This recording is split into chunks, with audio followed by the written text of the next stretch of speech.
Добрый день. Представляется отчет о работе экономического отдела администрации Гурьевского района за последний период.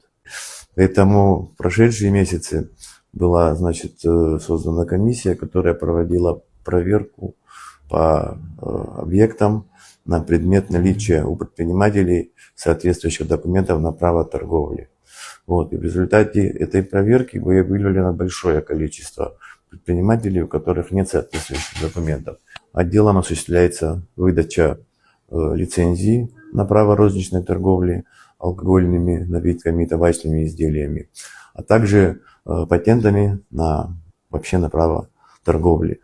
За последние 2 месяца было выдано 15 патентов, но, к сожалению, ни одной лицензии выдано не было. В соответствии с российско-абхазской программой льготного кредитования на территории Гурьевского района идет строительство крупного завода по производству соков.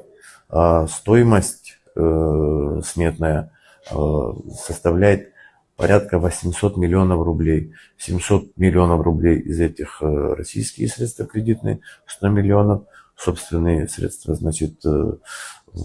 владельца. Также на территории Гурьевского района уже запущена первая очередь завода по добыче и розливу питьевой воды.